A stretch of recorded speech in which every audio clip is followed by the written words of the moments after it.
Campaign 2020 is sponsored by Wisconsin Hospital Association, Quick Trip, Wisconsin Counties Association, Wisconsin Realtors Association, and Wisconsin Operating Engineers Local 139.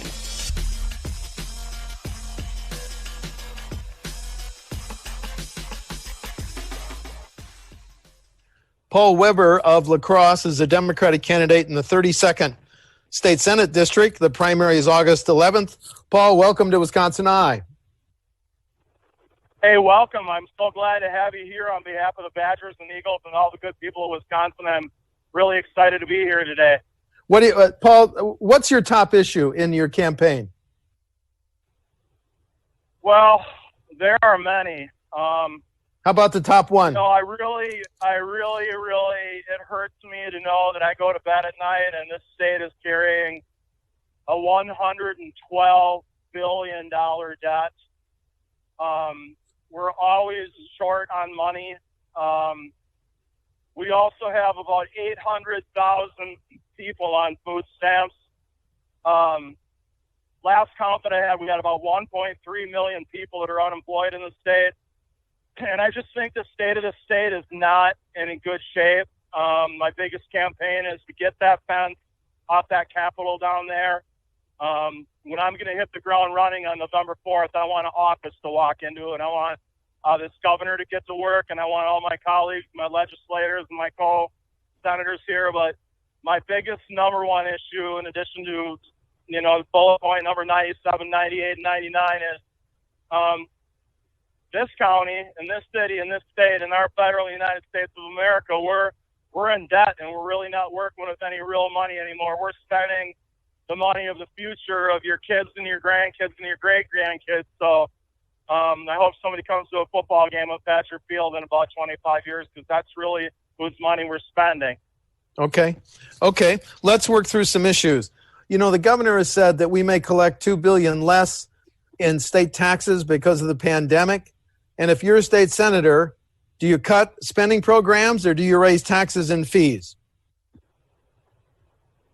Well, actually, I don't do either one of those things. What do you do? Well, what I do is I look for ways not to cut programs with the Build Back programs that we had. I want to lower taxes, not raise taxes. And what I want to do is, if the governor can't figure it out or the Democrats or Republicans can't figure it out, I have a way over 5.11 years to get this budget paid off. And I found a way. It's a mathematical program. I have a plan. I want to work with the governor. I sent a letter out I sent half the letters out at the first of the year. The other half of the letters are coming out.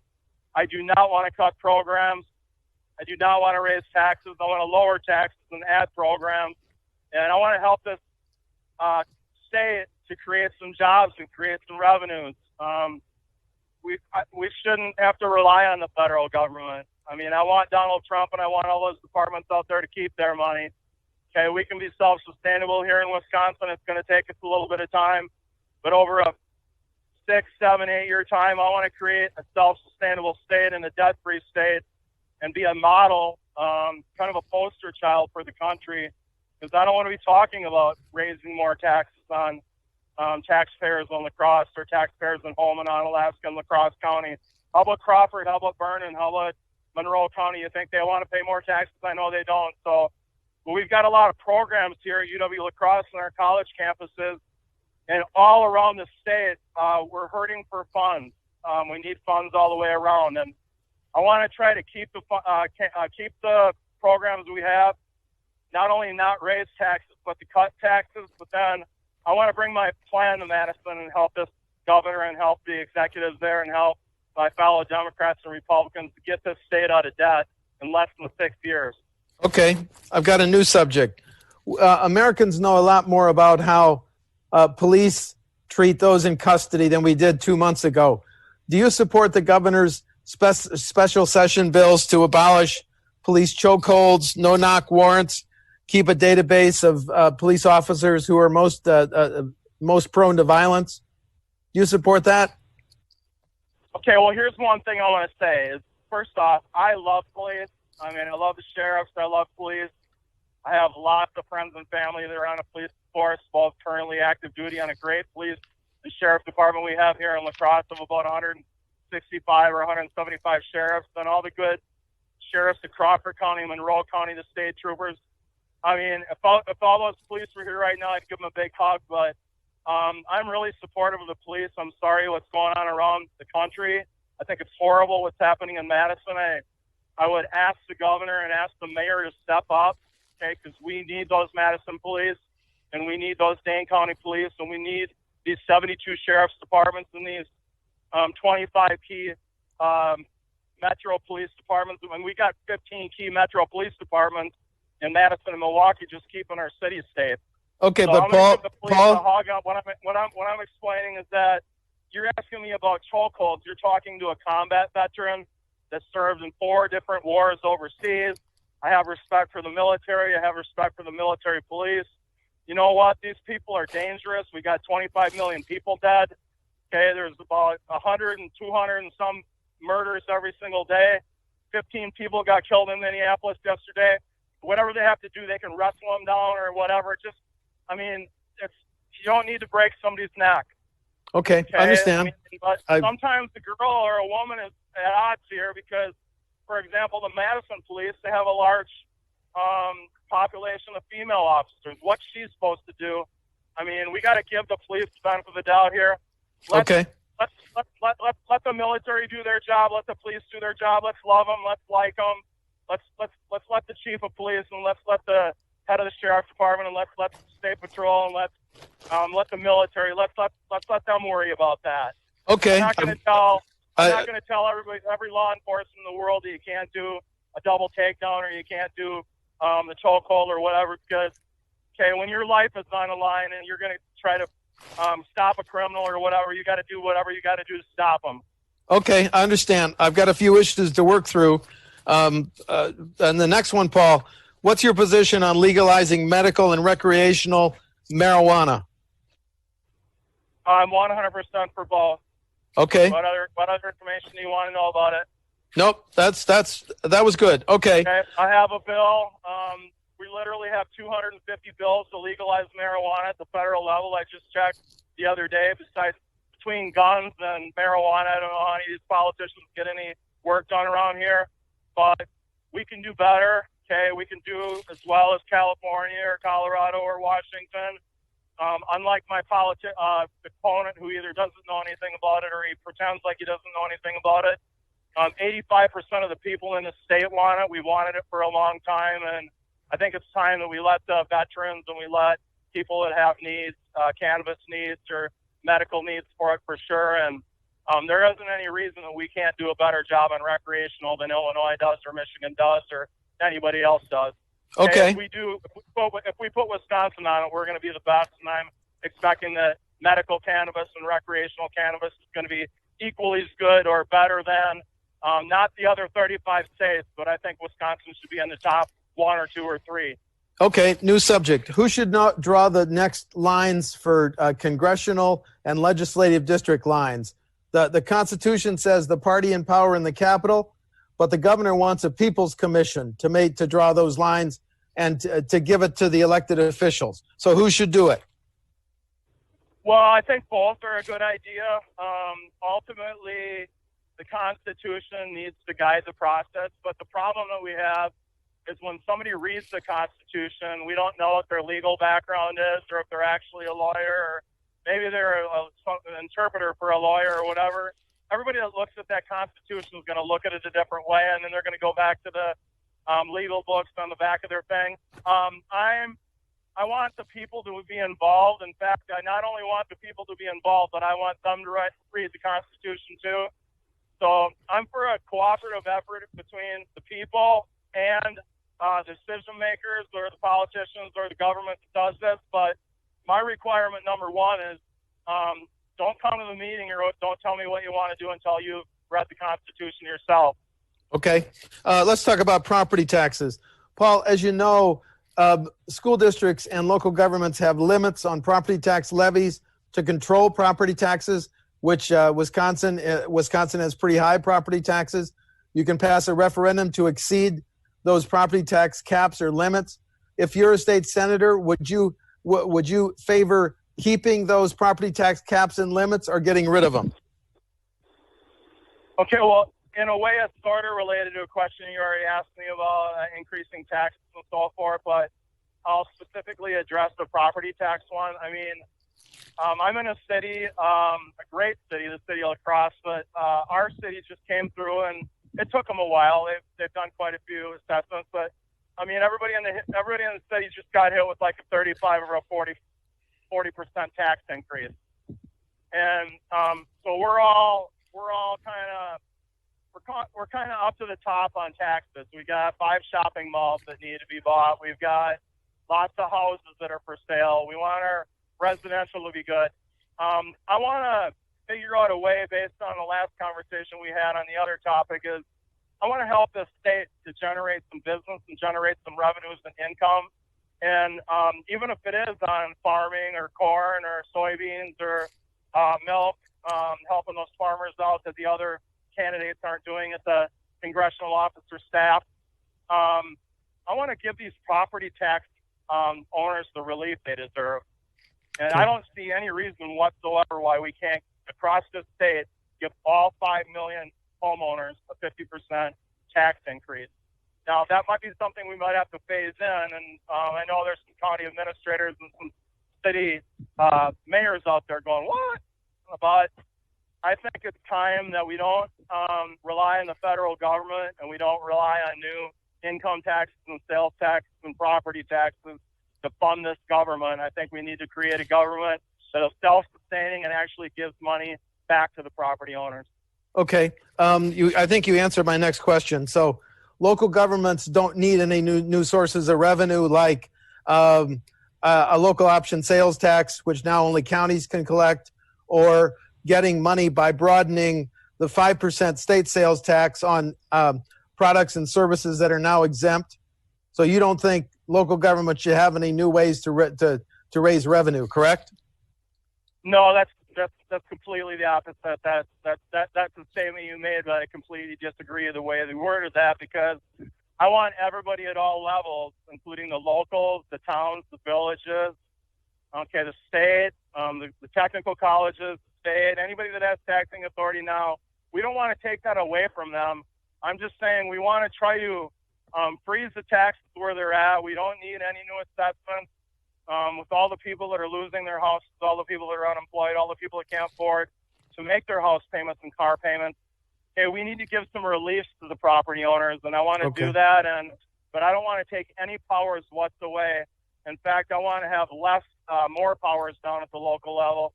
I'd like to see a few more powers down at the local and county level for a taxing authority, so they can take more charge and take more control of their own destiny, versus maybe somebody with a checkbook in Madison that isn't at work, or maybe the Secretary of Treasury that just runs the printing press all day, but he's not really at work either.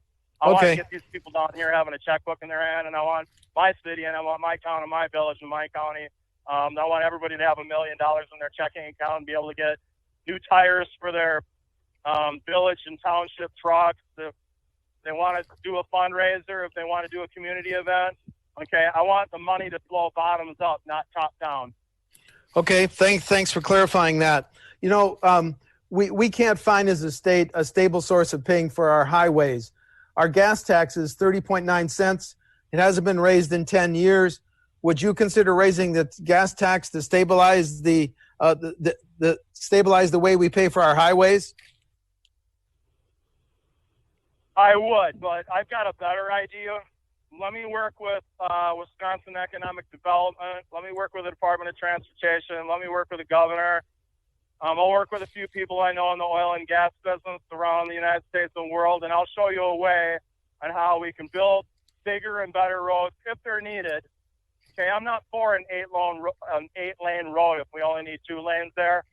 But if we got a traffic jam on Stoughton Road, or we got a traffic jam on Monona Road, and it's causing people to be an hour and 15 late to work, okay, we got to keep our infrastructure up. And I want to see the infrastructure keep up and keep pace on the Beltline, okay, in the suburbs of Milwaukee, getting from Milwaukee to Appleton. Okay, I want La Crosse to be easy to get in and out of. Yeah, I'm supportive of the Department of Transportation. I know we need some roads. One thing that I would do is I would offer to pay for all that, show the government, show the governor, and show everybody how I can bring that to the table with some help, with some business partners and with some capital. And then what I'd also like to do is I'd like to put a brand new welcome center, maybe about 15 or 20 or 25 of them out there. You're talking about something that hasn't been done for 25 years. I think our last welcome center was quite a while ago, but anyway, I'm picturing about 10 or 15 or 20 more welcome centers. A state easy coming, easy going, and I'm not opposed to say a 25% toll or 25-cent toll, but I don't want to be paying $1.90 or $2.50 every time I go in and out of Rockford, and I don't want you to pay $2 every time you have to go from Milwaukee to Madison to Green Bay. I think we should keep the tolls tax-free for our residents, and I think we should keep them literally down to 5 cents or 10 cents or 15, 20 cents. If we're going to have a toll, why not make it cheap? Let people carry a little bit of spare change in there, throw a toll in, put a smile on their face, just knowing that the roads are safe, they're getting around quick, and we care about them, and we care about them as their visitors and them getting from to and from work. And, we're welcoming them here. We're welcoming them when they leave. And I want to have great roads, better transportation, find a way to pay for it, and put some new welcome centers up. Okay, let's talk about the pandemic has hit the economy and healthcare providers the state relies on. We've all seen hospitals on the front lines of responding to the pandemic. If you're a state senator voting on the next state budget, should hospitals have a greater priority than they may have in the current state budget? Well, hospitals and clinics and healthcare, they have special priorities or equal priorities than the other key industries do, like commerce and like economic development and like veterans programs and like education. And as far as healthcare goes, I live in a healthcare family. I have 4 people in my immediate family that work in healthcare. 2 are full-time healthcare workers at the Veterans Administration in Madison and Toma, Wisconsin. And so I'm living in families, and I have friends and families. Plus, I probably know 7,500, 8,000 healthcare workers all around the area. Gunderson Lutheran Healthcare, the Mayo Healthcare. I go to all of them. I have a doctor at every place because I believe in healthcare, and I believe to stay healthy, and I believe in good healthcare. And healthcare, we want it now. We want it cheap. I'm an insurance agent. I'm a financial planner. I work for the biggest companies in the world, and I want to provide low-cost or no-cost healthcare for everybody. I do have a plan for healthcare. I do have a plan for healthcare at the state level and the national level. I think we need to provide healthcare for all Wisconsinites, and I think we need to provide healthcare for all Americans. But I'd like to see it done for about 80, 85 to 90 cents on a dollar savings for all the people paying for healthcare. But we have to work with, hospitals and clinics, the doctors, physicians, the Mayos, the Veterans Administration of the world too, because we have to make sure that they have their money to stay in their programs too. I'm not for, extra legal beagles or Philadelphia, Los Angeles, and Chicago lawyers coming here and looking to chase a healthcare worker or chase an ambulance for another $1 to $5 to $10 million lawsuit. I'm not for addressing that question right now. Okay. Because I don't know about it. We don't need any more lawsuits in our court system. Yeah, that was kind of my next question. Should you not be able to sue a business that has complied with all the COVID health and safety rules? Well, I in general premise, I would say yes, but I think it still has to be looked at a case-by-case basis. But we don't want to open up a can of worms. The Supreme Court is 9 months behind. My county court hasn't been open for 6 months. There's criminals that are in custody that need to get into court. Do I really want somebody suing a nurse or a doctor for trying to do a good job for them? I don't think I don't think malpractice or intentional errors and omissions and malpractice is a real problem in healthcare. I don't think healthcares are here to be sued. I think we're here to help combat the United States and Wisconsin have a 200 or 2,000% worse healthcare results versus the coronavirus than the country of China has. I think that's horrible, and I love my healthcare workers, and I love everybody at the county and everybody else, but as far as our state numbers go, and especially these national numbers under President Trump, it's absolutely atrocious and the worst in history. There's 600,000 people dead. Okay, just two more questions, Paul. In 2015, a study found out-of-state contractors were awarded $72 million in contracts for local government public works projects. That $72 million doubled to $146 million in 2018. Should bidding standards and requirements give preferences to Wisconsin companies when local governments authorize these public works projects? Yes, I agree. I don't like how somebody can come in and bid and then changes it. And I had that happen to me one time with the contractor, and I actually lost the bid.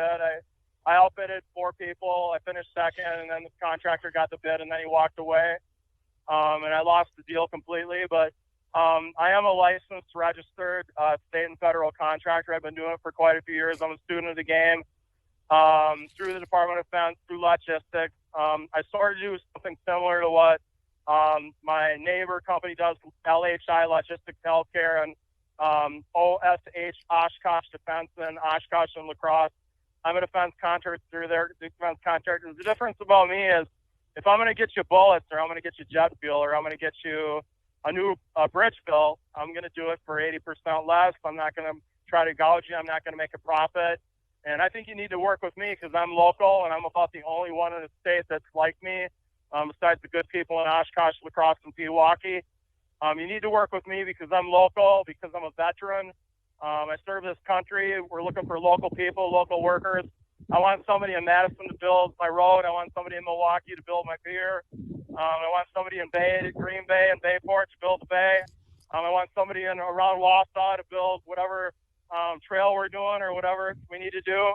Okay, I understand. I'm pro Wisconsin. I think we need to try to bid and keep our contracts local. We want to give everybody in the state and everybody in the country a chance to bid, but there's too many times when these out-of-state companies come in here and they come in and it's not even actually the company. They got some lawyer sitting there at some desk and he's bidding on everything. Okay, Paul. When they get the bid, they come in and they say, all right, well, we thought it was $100 million, but now it's $200 million. That's okay. when you should have called me because I would have done it for $19 million. Paul, I only got about a minute left, less than that. So give me a quick answer. Why are you more qualified than your primary opponent on August 11th? Okay, well, I'm equally as qualified as my high school classmate, Congressman Ron Kine, and everybody knows that, and Ron knows that. I have high aspirations for Wisconsin. Wisconsin's strong. I'm a La Crosse graduate, UW La Crosse graduate. I'm a financial planner. I have 9 college degrees and 5 UW degrees. Served the United States, served the communities. I'm a UW extension agent. I'm really strong at agriculture. I'm for this district. I've had a job where I've worked or I've lived everywhere around here in La Crosse, Monroe, Crawford, Vernon. And as you're following the debate, I encourage you to vote. We want to get the boards, the councils, the Congress, all of our elected reps on a team. Okay, I'm here for the people, for down-to-earth fundamentals. Tommy Thompson's my hero. Robert LaFollette's my hero. If you like Tommy Thompson and you like Bob LaFollette, you're definitely going to like me because I'm a chip off the old block of a progressive. I'm independent. I'm here for the people. I'm here to do the right thing all the time. I'm honest. I'm ethical. I'm professional. I'm highly qualified, highly experienced in a lot of different areas. And everything I've ever done in life, and I've done in life, I've always been at the top of the top. And I expect to do that. I expect to have cooperation from my Congressman Ron Kine or whoever that may be. Okay. It's time that people that quit, resigned, got fired, recalled, aren't in their jobs today. I'm here at my job today. They're not at their job today. It's time to move on to a new career. Okay. Paul Weber of La Crosse is a Democratic candidate in the 32nd State Senate District. The primary is August 11th. Paul, thank you for talking to WisconsinEye. Yeah, thank you, sir. Have a great day. Thank you. Campaign 2020 is sponsored by Wisconsin Hospital Association, Quick Trip, Wisconsin Counties Association, Wisconsin Realtors Association, and Wisconsin Operating Engineers Local 139.